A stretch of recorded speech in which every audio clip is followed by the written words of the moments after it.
Have you ever seen a picture that felt like a punch to the gut? For Mina Vance, it was a photo of her husband of 10 years, laughing on a sun-drenched balcony in Italy, his arm wrapped around a younger woman, a woman who wasn't her. He posted it for the whole world to see, a public declaration that their life together was a lie.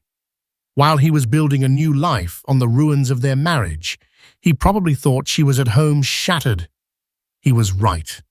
But he forgot one thing about a woman with nothing left to lose: she is free.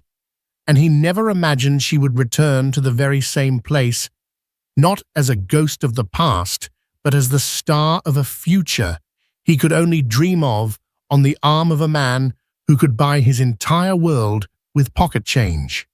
This is the story of how a single Instagram post ignited a fire of reinvention and revenge. The life Mina and Liam Sterling had built was a masterclass in curated perfection. Their sprawling Upper East Side brownstone was featured in Architectural Digest. Their Christmas parties were the stuff of hushed legend among Manhattan's elite, a seamless blend of old money and new tech. Liam, with his sharp suits and sharper smile, was the charismatic CEO of Innovate, a tech logistics firm that had disrupted the industry. And Mina, elegant and intelligent, was the perfect partner, the unseen architect of their social ascent, the woman who had poured her inheritance and her MBA from Wharton into the company's fledgling years. To the outside world, they were a power couple. To Mina, they were a team. She remembered the early days, hunched over a laptop in their tiny first apartment, fueled by cheap coffee and a shared dream. She was the one who drafted the initial business plan, the one who secured the first round of angel investment through a family friend, the one who smoothed over Liam's more abrasive tendencies with clients and investors. He was the face. She was the foundation. The first crack in that foundation was almost imperceptible. It wasn't a fight or a grand betrayal, but a shift in the digital ether. Liam, who had once scoffed at social media as a vapid time suck, suddenly became an avid user. His Instagram, once a ghost town, was now a glossy highlight reel of boardrooms, charity galas, and solo trips to clear his head. "It's for the brand, Elle," he'd said, waving a dismissive hand when she questioned it. "We need a public face. People invest in the person, not just the product." Mina, ever the strategist, conceded the point. But a quiet unease settled in her stomach. The man in the pictures filtered posed, surrounded by a rotating cast of bright young employees, felt like a stranger. The comments sections were filled with fawning praise, especially from one particular account, at Ella the Vibe. Her comments were always just a little too familiar, a little too flirtatious. "Power moves only," she'd write under a picture of Liam ringing the NASDAQ bell. "The view is almost as good as the company," she'd comment on a photo of a cityscape from a hotel room Mina didn't recognize. When Mina brought it up, Liam laughed it off. "Ella, she's a junior marketing associate. A kid. Eager, that's all. Don't be paranoid." He kissed her forehead, a gesture that once felt loving, but now felt like a dismissal. The paranoia festered, a quiet poison. He started working later. Business trips became more frequent and opaque.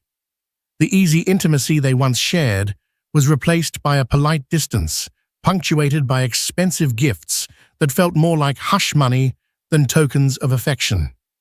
A Birkin bag appeared on their anniversary, a Patek Philippe watch for her birthday. They were beautiful, expensive, and empty. The breaking point came on a Tuesday. It was a gray, drizzly New York morning. Liam was supposedly in San Francisco for a tech conference.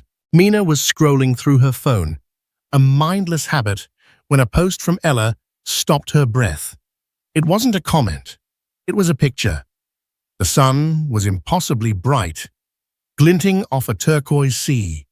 A cluster of pastel-colored houses clung to a cliffside, the Amalfi Coast. And there, on a bougainvillea-draped balcony, was Liam. He wasn't in a suit. He was in a linen shirt, his arm slung casually possessively around Ella's bare shoulders. She was in a bikini, beaming her head tilted against his chest. They were clinking glasses of Aperol Spritz, a toast to a life Mina was not a part of. The caption was a single word, finally. The air left Mina's lungs. Every excuse, every plausible deniability, every gaslit fear she had suppressed for months, coalesced into a single, brutal truth. He wasn't in San Francisco. He was in Italy, in a place they had always dreamed of going with a woman half her age. She looked at the details. The hotel balcony was unmistakable. It was the Hotel Santa Caterina, the very place she had bookmarked years ago under a file named Dream 10th Anniversary. Their 10th anniversary was in 2 months. The world went silent. The ticking of the grandfather clock in the hall sounded like a bomb. She clicked on Liam's profile. Nothing. He hadn't posted. He was too careful for that. But Ella, in her youthful arrogance, had tagged him. He hadn't untagged himself yet. It was a mistake, a slip-up in their carefully constructed deceit. Mina felt a cold, terrifying calm wash over her. The hurt was so profound, it was almost abstract. She didn't cry. She acted. Her fingers, steady and precise, took a screenshot, then another and another. She documented everything: the post, the comments from their mutual friends, asking OMG, who is she? Ella's profile full of pictures of company events Mina hadn't been invited to. When Liam called that evening, his voice full of feigned exhaustion from his conference, she played along. "How was it, darling?" she asked, her voice smooth as glass. "Brutal. Back-to-back meetings. You know how it is. I miss you." "I miss you too," she said. The lie tasted like ash. Fly safe. The moment she hung up, she called the one person she knew could handle the fallout. Not a friend, not a family member, but the most feared divorce attorney in the country, Laura Wasser. Her name was a weapon whispered in the hushed tones of shattered Hollywood and Wall Street marriages. Getting Wasser was a declaration of war. "Laura, it's Mina Sterling," she said when the famous lawyer came on the line. "We met at the Met Gala last year. You told me if I ever needed you, I should call. I'm calling." There was a pause. "I remember you." Wasser's voice was calm, clinical. "What's happened?" "My husband is having an affair." Mina said the words, feeling foreign and clinical. "But that's the least of it. I'm a founding partner in his company, but my name isn't on the corporate documents in the way it should be. My inheritance was the seed money. I need to protect myself. I want to be proactive." "Good," said Wasser. "Don't say a word to him. Let him enjoy his vacation. The longer he's in the dark, the better for us. We're going to dismantle his world so quietly he won't hear it coming." For the next week, Mina lived a double life. She was the grieving wife and the vengeful strategist. While Liam was sending her texts about missing her, she and Wasser's team of forensic accountants were digging into every corner of Innovate's finances. They found it all: the secret credit card for Ella's shopping sprees on Fifth Avenue, the rent for a luxury condo in Soho under a shell corporation, the diverted funds listed as executive expenses that paid for their Italian getaway. When Liam's car finally pulled up to the brownstone, he was tan and smiling, holding a box of expensive Italian chocolates. "I'm home," he said, stepping in for a kiss. Mina stepped back. She didn't say a word. She simply slid a manila envelope across the polished mahogany table in the foyer. His smile faltered. He opened it. Inside was a single high-resolution printout of the Instagram photo. Ella. The balcony. The toast. His face went from tan to ghost white in a second. He opened his mouth, a protest already forming. "Don't, Mina," said her voice, devoid of all emotion. "Don't you dare lie to me in this house." He looked at her, truly looked at her for the first time in months, and saw not the loving wife he'd left behind, but a stranger, a woman with eyes of ice. "Mina, I can explain." "No," she interrupted. "You can't. But your lawyers can. They'll be hearing from Laura Wasser in the morning." The name hung in the air between them, more powerful than any curse. Liam's face crumpled. The charismatic CEO vanished, replaced by a panicked boy caught with his hand in the cookie jar. In that moment, Mina knew the gilded cage she had lived in had been blown wide open. The pain was immense, but for the first time in a very long time, she felt the exhilarating, terrifying thrill of being free. The divorce was not a war, it was an annexation. Laura Wasser and her team operated with the surgical precision of a military strike force.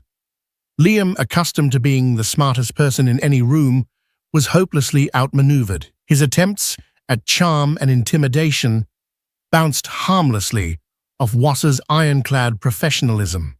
The evidence Mina had gathered was irrefutable, painting a picture not of a simple affair, but of a calculated long-term fraud against his marital and business partner. Faced with the threat of his financial misdeeds being made public, a scandal that would have spooked investors and cratered Innovate's stock price, Liam capitulated. The settlement was swift and brutal. Mina walked away with a clean break, a significant portion of the company's stock that legally should have been hers from the start, and the Upper East Side brownstone, the monument to their shared ambition that now felt like a mausoleum. The victory felt hollow.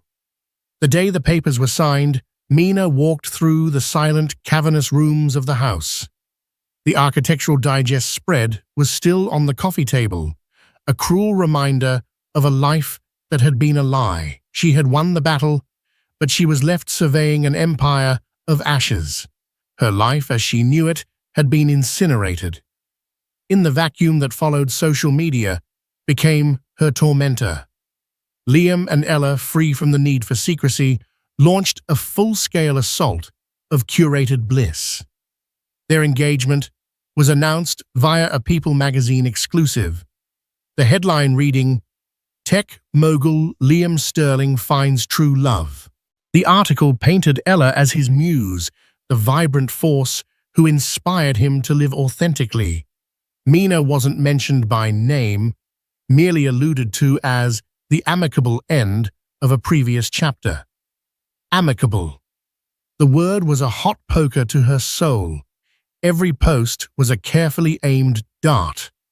A picture of Ella's offensively large diamond ring with the caption, "Future Mrs. Sterling, my whole heart." A video of them laughing as they moved into a new hyper-modern glass penthouse in Tribeca, a clear rejection of the classic elegance of the brownstone Mina had so lovingly curated. They were at all the right parties, sitting front row at Fashion Week, vacationing in St. Bart's. They were building a new narrative, one in which Mina was a forgotten prequel. Her friends, the ones from their shared life, fell away. Some offered pitying looks and platitudes, their discomfort palpable. Others, the more opportunistic ones, simply gravitated toward the new center of power, their invitations to Mina drying up as they clamored for a spot at Liam and Ella's table. She was a social pariah, the ghost of Sterling past. Her days bled into one another in a haze of grief and inertia.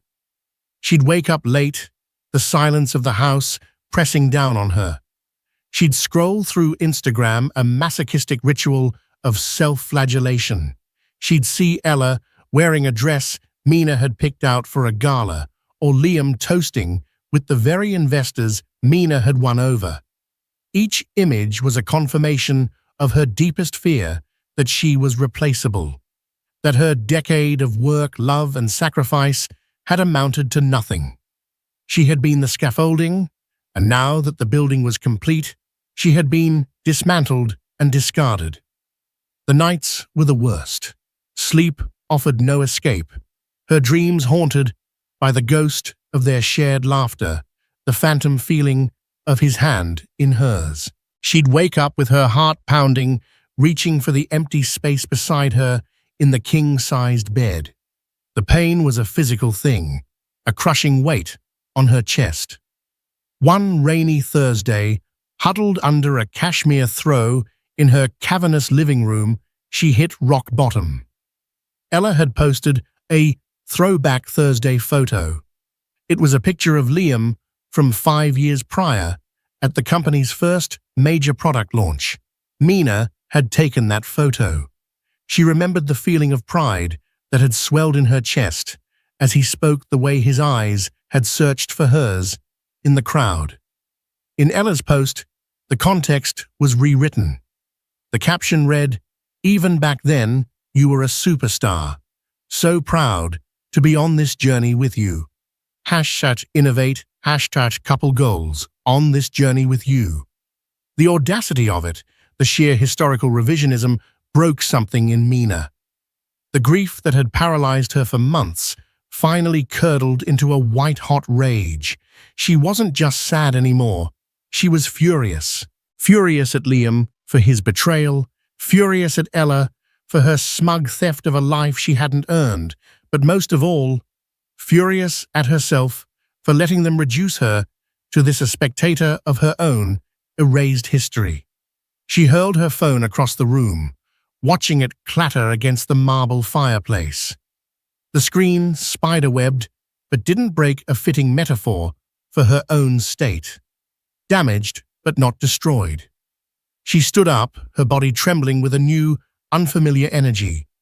She walked to the grand floor-to-ceiling mirror in the foyer. The woman staring back was a stranger. Her eyes were hollow, her face pale. She saw the ghost they wanted her to be. "No," she whispered, her voice hoarse. "No more."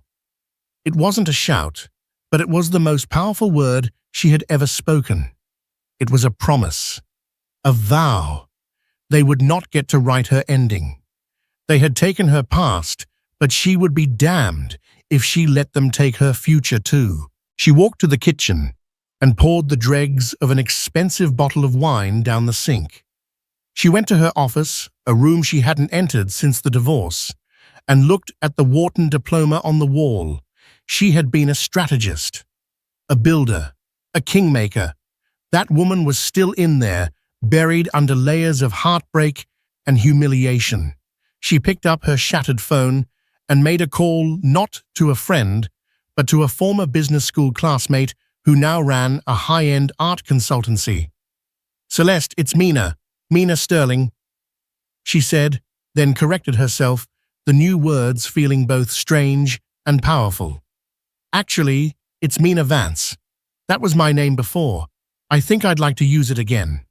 There was a surprised pause. "Mina, my God, I've read the papers. Are you okay?" "I'm about to be," Mina said, a spark of her old fire returning. "I have some capital I'd like to put to work, and I have an idea. I'm tired of watching other people build things. It's time to build something for myself." She didn't know exactly what the future held. The path forward was a fog, but for the first time in a year, she was walking toward it, leaving the empire of ashes behind her. The fire had burned her life to the ground, but now standing in the ruins, she could feel the heat of the phoenix stirring within. Mina Vance. The name felt like coming home. Sterling was a brand, a cage. Vance was her identity. Armed with this small but significant reclamation of self, she launched what she privately called the Phoenix Protocol. It wasn't a plan for revenge, not yet. It was a strategy for resurrection. She sold the brownstone. The sale was record-breaking, making headlines in the real estate sections and causing a fresh wave of chatter. Liam, she knew, would see it as a sign of financial distress. Let him. She used the proceeds to purchase a chic, light-filled gallery space in Chelsea, the heart of New York's art world. The space was raw, industrial, and full of potential, everything her old life was not. Her idea, born from her passion for art and her sharp business acumen, was simple but disruptive. Vance Modern would not be a traditional gallery. It would be a hybrid, part gallery, part consultancy, part art investment fund.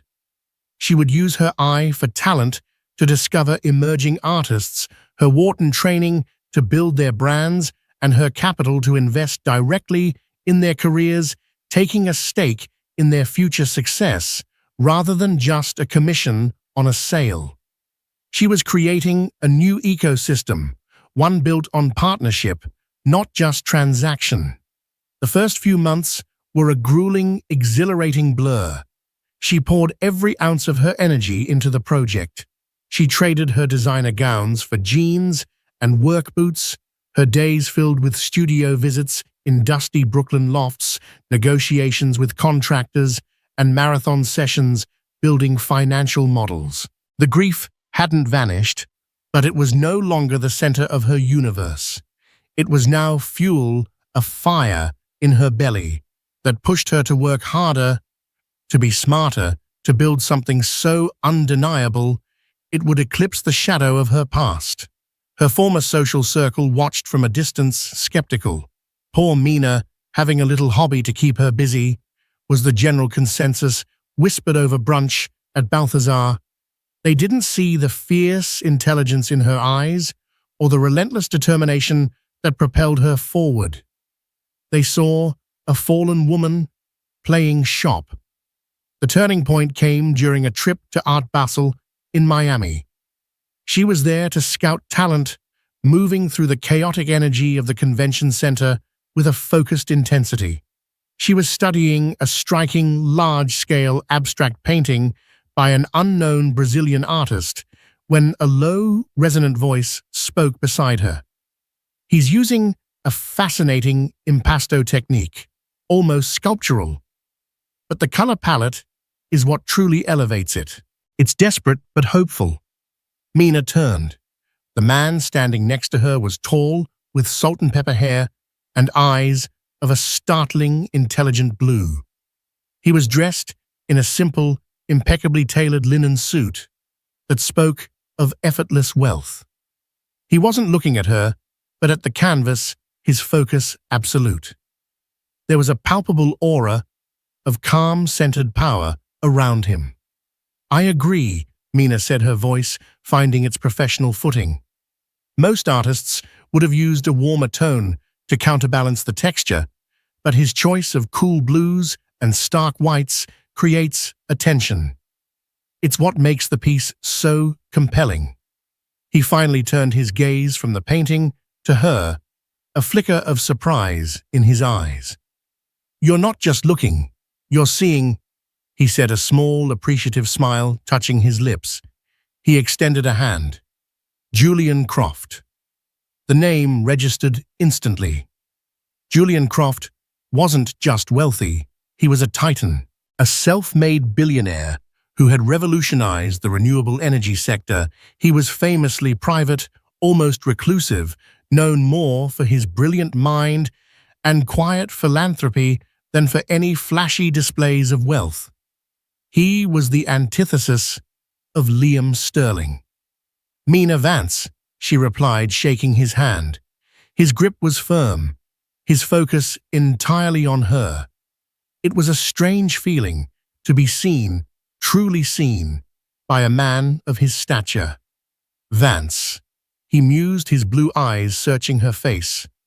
"You're the one opening the new space in Chelsea, the hybrid model, I read about it in the Financial Times. It's a bold play. Mina was stunned. You've heard of my gallery.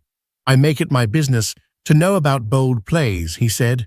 Most people in your world are content to be custodians of the past. You're trying to build the future. It's intriguing.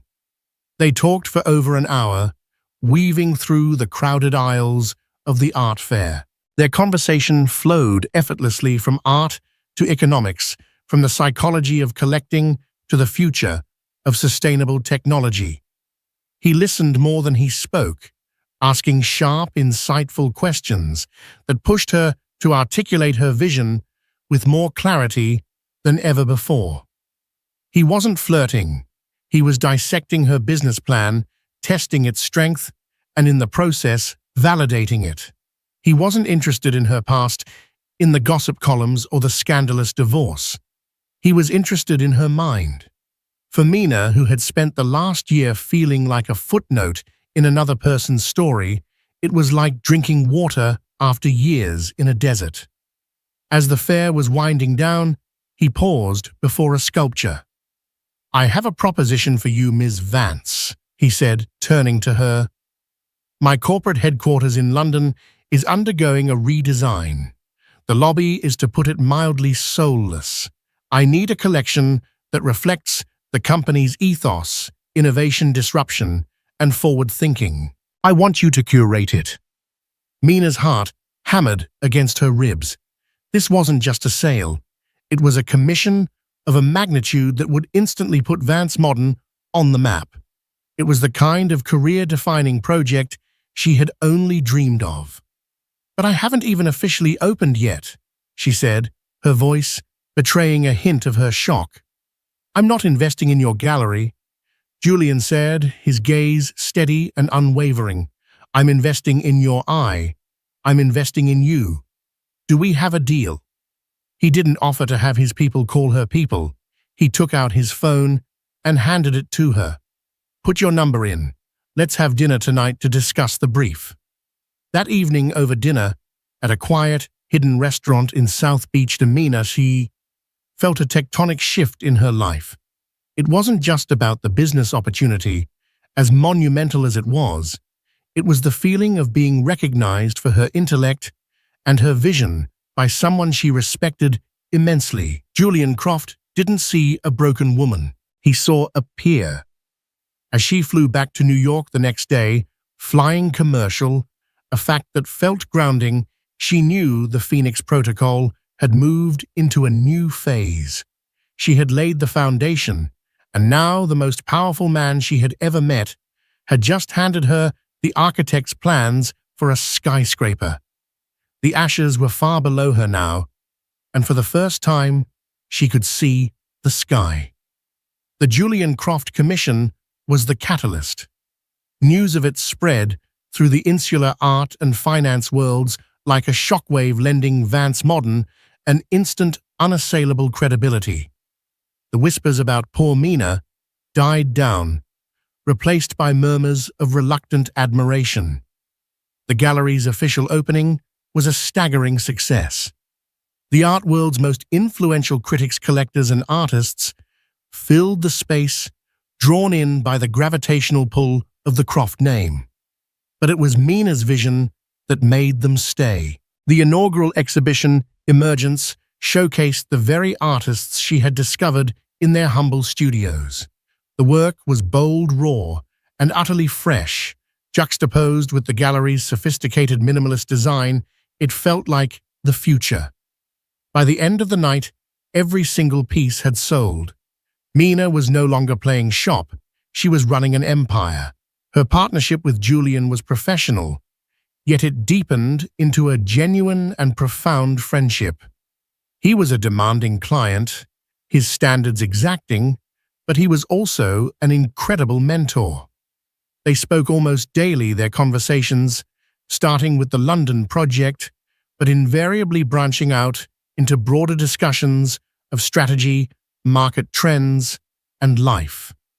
He pushed her, challenged her, and celebrated her victories with a quiet, sincere pride that felt more meaningful than any public accolade. He taught her the difference between wealth and power. Liam had used wealth to acquire things, cars, watches, a younger woman. It was about possession. Julian wielded his power to create, to build, to effect change. He was playing a different game entirely, and he was teaching her the rules. With his guidance, Mina's confidence soared. She was no longer the ghost of the Upper East Side. She was Mina Vance, the founder of Vance Modern, a woman whose opinion shaped markets.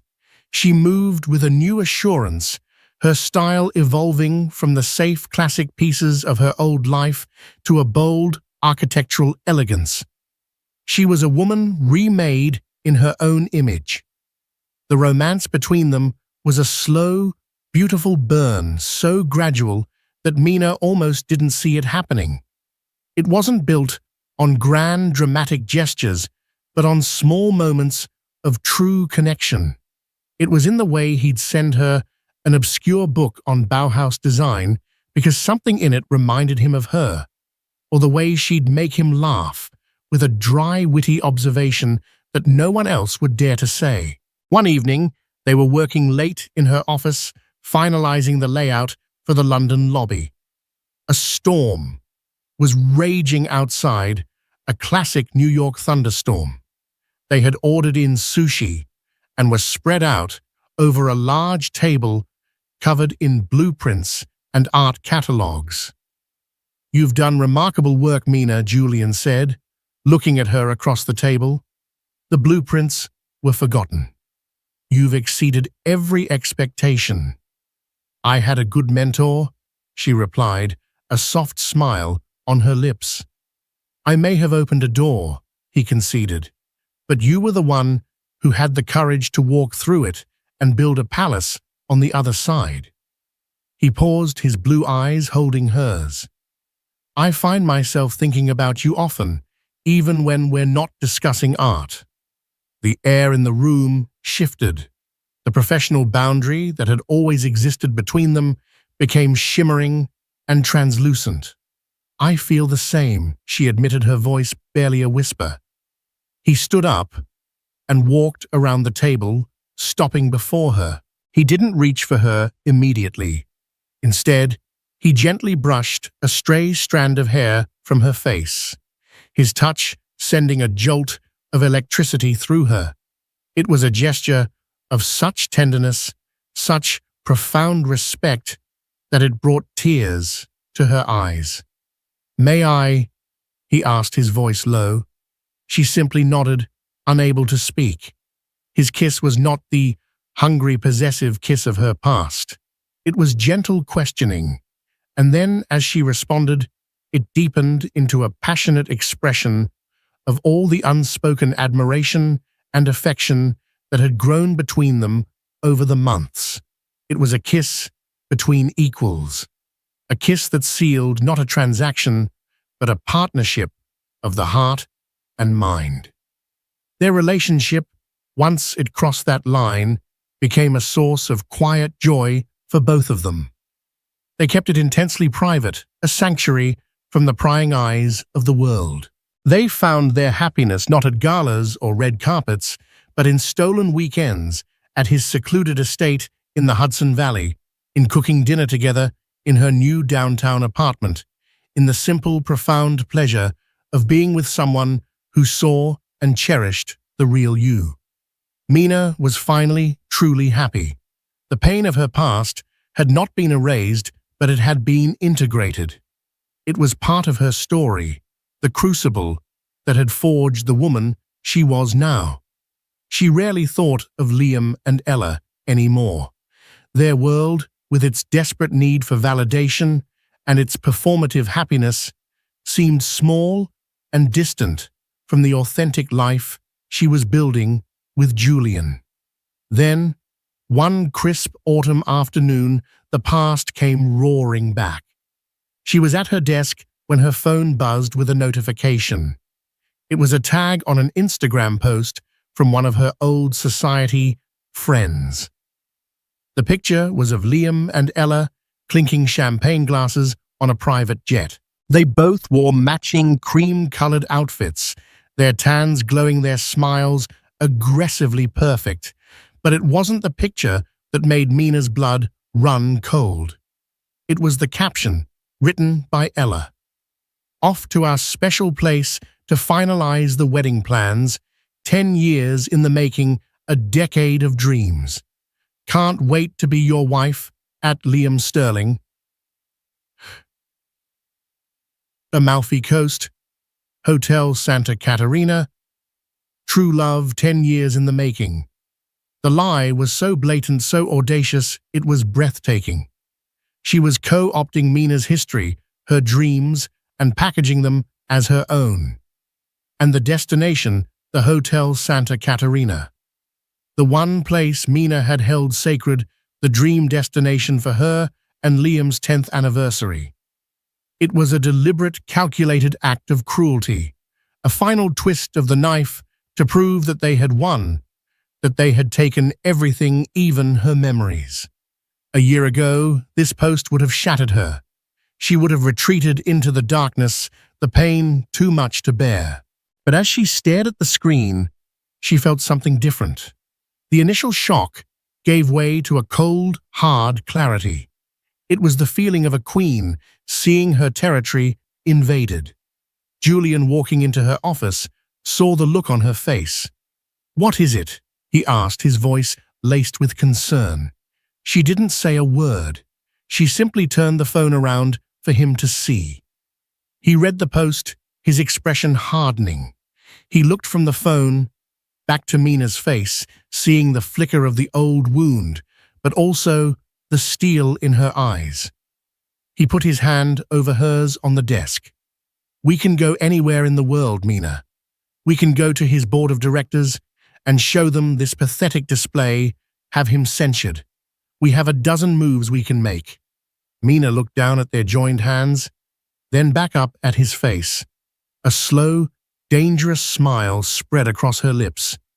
It was a smile Julian had never seen before. It was the smile of a woman who had just realized the game wasn't over. "No," she said, her voice low and steady. "I have a better idea. Get your pilot ready. We're going to the Amalfi Coast." Julian Croft's Gulfstream G650 cut through the stratosphere like a silver dart. Inside, the world was a hushed cocoon of cream leather and polished walnut. While Liam and Ella had posted about their commercial business class seats, a carefully curated image of accessible luxury, Mina and Julian traveled in a different reality altogether. There was no check-in, no security line, no boarding pass, just a sleek black car that drove them directly onto the tarmac at Teterboro Airport, and a flight crew that greeted them by name. Mina, dressed in a tailored navy blue jumpsuit from the row, sipped a glass of Krug champagne and reviewed a portfolio for a new artist. She was calm, her focus absolute. This was not a revenge trip fueled by tears and fury. It was a strategic maneuver planned with the precision of a corporate takeover. Julian had dubbed it the Italian Gambit. "Are you sure about this, Mina?" Julian asked gently, watching her from the opposite armchair. "We don't have to play their game." "We're not," she replied, looking up from her tablet, her eyes clear and steady. "When Liam did this, he was counting on me being the woman he left broken, hiding, and ashamed. He's expecting her to see that post and cry into her pillow. He's not expecting me." She gestured around the cabin. "He's not expecting this. This isn't about him anymore. It's about me refusing to let him turn a beautiful place into a haunted house. It's about closing a chapter on my terms." Julian nodded, a look of profound admiration on his face. He understood. This was a power play. But the ultimate prize wasn't Liam's regret. It was Mina's liberation. He had made one phone call. Not to the Hotel Santa Caterina's public booking line, but to the personal mobile of the owner a man he'd once advised on a vineyard acquisition. The result, Liam and Ella, who had likely booked their sea view suite months in advance and were paying a premium, were about to be upstaged. Julian had secured the Foglia Amalfitana suite, a 2-level private apartment built into the cliffside with its own circular swimming pool, a private garden, and a dedicated butler. It was a suite so exclusive it wasn't even listed on the hotel's website. Upon landing at Naples International Airport, they were met not by a taxi, but by a private helicopter. As they soared over the shimmering Bay of Naples, the dramatic coastline unfolding beneath them, Mina felt a sense of exhilaration. She was seeing this legendary landscape not through a filter of yearning and betrayal, but from a position of ultimate power. They arrived at the Hotel Santa Caterina like apparitions. The helicopter landed on a private pad on a neighboring cliff, and a Riva speedboat transferred them to the hotel's private dock, bypassing the main entrance entirely. The hotel manager, a distinguished man named Signor Rossi, greeted them personally. "Mr. Croft, Miss Vance, welcome. Everything is prepared as you requested." Their arrival was silent, discreet, and utterly seamless. Meanwhile, Liam and Ella were living out their Instagram fantasy. They had spent their first day creating content, Ella posing in an array of bikinis by the main pool, Liam looking pensively out at the sea, a staged candid of them, laughing over pasta. Their every move was for the unseen audience, their every moment a performance. They were, as Liam had bragged to a friend on the phone, staying in the best suite in the house. The next afternoon, they staked out the prime lounge chairs at the beach club, a stunning terraced area carved into the rock face, accessible by a glass elevator. The sun was warm, the sea was impossibly blue, and Ella was directing Liam on the perfect angle for her next selfie. "A little lower, babe. Get the boat in the background. Make it look like we own it," she instructed, pouting her lips. Liam, looking slightly bored, obliged. He was starting to feel the strain of the constant performance. This trip was supposed to be a romantic getaway, but it felt more like a photo shoot with a very demanding director. A part of him, a part he refused to acknowledge, missed the easy, unself-conscious way Mina used to travel. It was then that he saw her. She wasn't where he expected her to be. She was on the water. A sleek mahogany Riva speedboat. The kind of boat featured in classic films was gliding towards the private dock. At the helm was a man he didn't recognize, exuding an air of quiet confidence, and sitting beside him, her hair tied back in a silk scarf, wearing oversized sunglasses and a simple but breathtakingly elegant white sundress, was Mina. Liam froze. His brain could not process the image. It was a glitch in the matrix. Mina, here now, she looked radiant, serene. She wasn't looking at the hotel, wasn't scanning the crowd for him. Her attention was on the man beside her, laughing at something he said, her smile genuine and unforced. "Babe, did you get the shot?" Ella's voice snapped him back to reality. "What? Oh yeah." He stammered, his hands fumbling with the phone. He watched mesmerized as the boat docked. He watched as the man Julian helped Mina out of the boat with a familiar ease that spoke of deep intimacy. He watched as a member of the hotel staff rushed to greet them, not as typical guests, but as royalty. Ella finally followed his gaze. "Who is that?" she asked, a note of envy in her voice. "That boat is insane." Then her eyes narrowed. "Wait a second. Is that Mina?" Ah, the name came out as a hiss. The filtered perfection of their afternoon was instantly shattered. Mina wasn't supposed to be here. She was supposed to be in New York, irrelevant and forgotten. As if on cue, Signor Rossi, the hotel manager himself, appeared at the dock. "Mr. Croft, Miss Vance, I trust your excursion was pleasant. Your private pool has been warmed to your preferred temperature, and your butler has chilled a bottle of the vintage you requested." Private pool. Butler. The words drifted across the water to where Liam and Ella sat. The best suite in the house. They had been fools. They weren't even playing in the same league. They were guests. Mina and Julian were residents. Mina finally casually let her gaze drift over to the main beach club.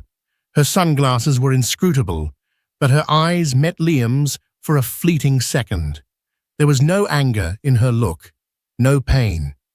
There was something far worse, polite, indifferent recognition, the kind of look you give a stranger you vaguely recognize from somewhere. Then she turned, took Julian's arm, and they disappeared into a private elevator that ascended to a part of the hotel Liam didn't even know existed. Liam stared at the empty space where she had been, a cold dread washing over him. The sun felt a little colder, the sea a little less blue. This trip, this grand romantic gesture, designed to be the final nail in the coffin of his past, had just backfired in the most spectacular way imaginable. He had come here to flaunt his new life, but the ghost of his old one had just shown up and proven without a single word that she was living in a world he couldn't even afford a ticket to. The gambit had been played, and he had already lost. The next 24 hours were a masterclass in psychological warfare executed with the quiet elegance of a royal procession. Mina and Julian never once acknowledged Liam and Ella directly. They didn't have to. Their presence was a constant shimmering statement of a higher status, a different reality. While Liam and Ella had to make reservations and vie for the best tables, Julian and Mina would have a candlelit dinner on their private terrace, the scent of jasmine and the sound of a softly played mandolin arranged by their butler, of course drifting down to the common areas. While Ella tried to get the perfect Instagram shot of her breakfast, a waiter would be discreetly setting up an elaborate spread for two by a private infinity pool that seemed to melt into the sea. The effect on Liam was devastating. Every glimpse of Mina was a fresh blow to his ego. He saw her laughing with Julian on their way to the spa, her hand resting easily on his arm. He saw them being greeted by name by a Michelin-starred chef who had come to their suite to personally discuss the evening's menu. He saw her reading a book by her pool, the picture of serene contentment, a woman entirely at peace with her world. This wasn't the weeping, broken woman he had left behind. This was a goddess resurrected and reigning in a paradise he had tried to claim as his own. The narrative he had so carefully constructed, that he had upgraded, that he had left a drab life for a vibrant one, crumbled into dust. He had traded a queen for a court jester, and the entire world, or at least this small exclusive corner of it, was now a witness. Ella, too, felt the shift. Her initial anger at Mina's presence curdled into a resentful envy. She saw the genuine adoration in Julian Croft's eyes when he looked at Mina. She saw the quiet confidence that came from authentic power, not just borrowed wealth. She looked at Liam, who was now moody, distracted, and constantly staring at his ex-wife, and she saw him for what he was, a second-tier player, desperately trying to convince everyone he was in the major leagues.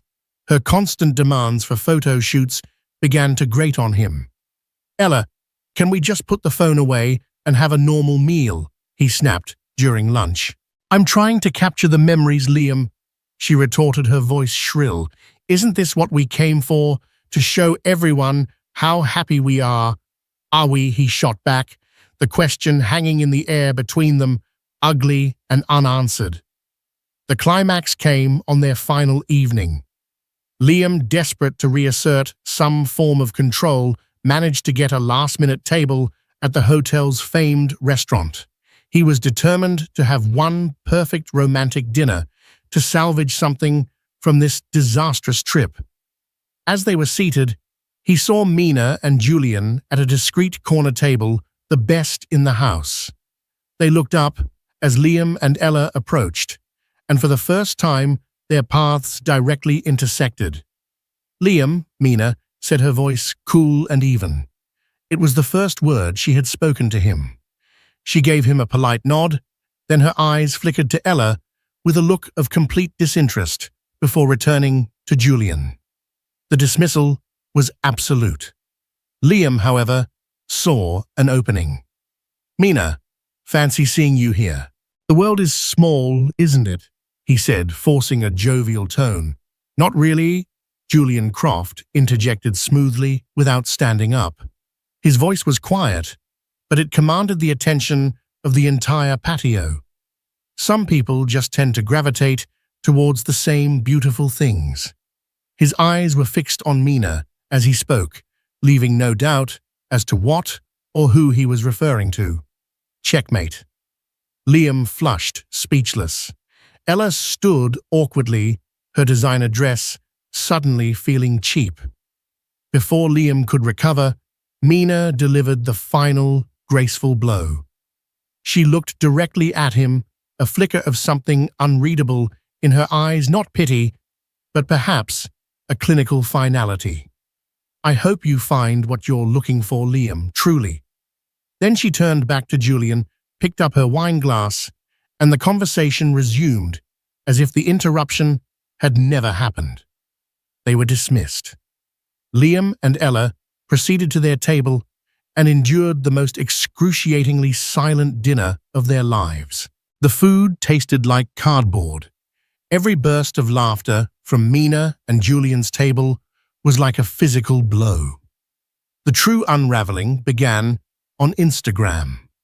A wealthy Brazilian heiress, also staying at the hotel, and a follower of both Ella and Mina's gallery, posted a story. It was a candid shot of the restaurant patio. In the foreground, Liam and Ella sat in stiff, miserable silence. In the background, partially obscured but unmistakable, Mina and Julian were leaning in close, sharing a moment of intimate laughter. The caption was in Portuguese, but the translation was brutal. Some people try to buy happiness, others simply embody it. The energy doesn't lie. The post went viral within their shared social circle. The carefully curated narrative was officially dead. The comments on Ella's and Liam's pages started to change. "Something seems off with you two. Did you see at Brazilian heiress's story awkward? Wait, isn't that his ex-wife with Julian Croft? Talk about an upgrade." Liam saw the comments. He saw his world tilting on its axis. He had tried to humiliate Mina, to erase her, and instead he had only humiliated himself. He had flown across the world to plant his flag, only to find she owned the entire country. Later that night, the argument in their suite was volcanic. "You've been staring at her all trip," Ella screamed. "You're still in love with your ex-wife." "Don't be ridiculous," Liam roared back, but the denial was weak. The truth was, he wasn't in love with Mina. He was in awe of her. He was consumed by a toxic cocktail of regret, envy, and a desperate, pathetic longing for a life he had thrown away. He had destroyed his past for a future that now seemed like a hollow, second-rate imitation.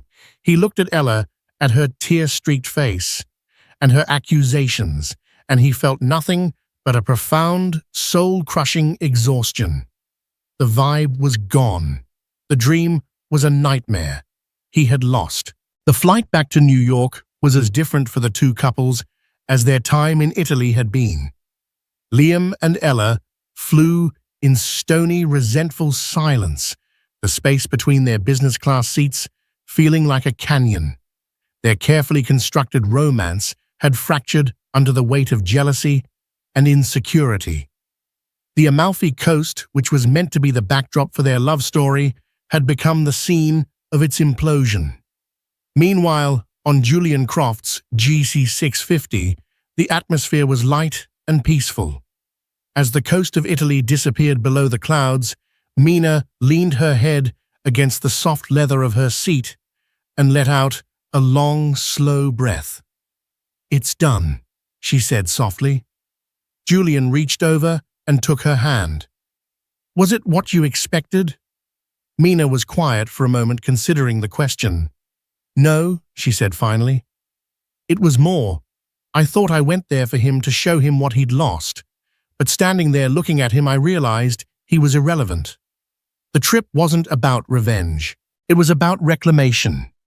I was taking back a place, a dream, a part of myself that I thought he had stolen. And I realized he hadn't stolen anything. He had just revealed what was already mine."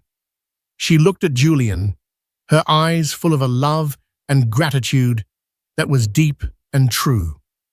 "Thank you," she said, "not for the jet or the suite, but for seeing me when I couldn't see myself, for reminding me of my own strength." "Your strength was always there, Mina," he said, lifting her hand to his lips. "I just held up a mirror." When they landed, Mina didn't go back to her old life or the shadows of it. She went back to her life, to Vance Modern, which was now fielding partnership offers from major museums, to the team of young, brilliant artists she was championing, to the future she was building brick by brick. The fallout for Liam and Ella was swift and merciless. Their breakup was announced a month later, not in a glossy magazine, but via a terse statement from Liam's publicist. The narrative of their epic love story had become a punchline. Ella, stripped of her future Mrs. Sterling status, faded back into the obscurity from which she came, her social media presence devolving into sponsored posts for diet teas. Liam's professional life also suffered. The story of the Amalfi Showdown, embellished and retold at 1,000 dinner parties, painted him as foolish and weak. Investors grew wary of his judgment. At a crucial board meeting, when he presented an aggressive new expansion plan, a skeptical board member, a friend of Julian's, simply asked, "Is this plan as well thought out as your last vacation, Liam?" The question hung in the air, a quiet indictment of his character. His star began to fade. One afternoon, about 6 months later, Mina was leaving her gallery when she saw him. Liam was standing across the street, looking thin and diminished.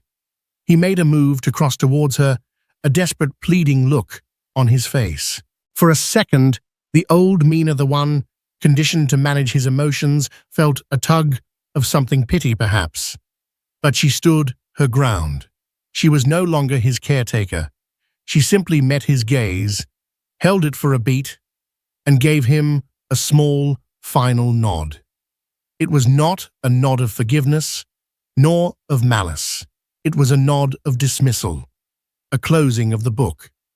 Then she turned and got into the waiting car where Julian was waiting for her, a warm smile on his face. She didn't look back. Her story became something of a legend among women in the city, not as a tale of revenge, but as a story of reinvention. She had taken the ultimate betrayal and transformed it not into bitterness, but into fuel. She had refused to be a victim, refused to be a footnote in a man's story. She had walked through fire and emerged not scorched, but forged. The final scene of her old life wasn't the confrontation in Italy. It was a quiet evening in the Hudson Valley. She and Julian were walking through an apple orchard on his estate, the setting sun casting a golden glow. "I have something for you," he said, stopping under a large, ancient apple tree. He pulled a small velvet box from his pocket. It wasn't a ring.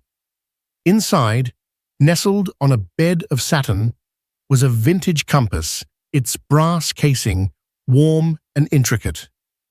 "Every builder needs a compass," Julian said softly. "Not to find their way back, but to always know the direction of their own true north." Mina looked from the compass to his face, her heart overflowing. He understood. Her journey wasn't about finding another person to complete her, it was about finding herself. He wasn't her savior, he was her partner, her true north. She closed her hand around the compass, its weight solid and real. The past was a ghost.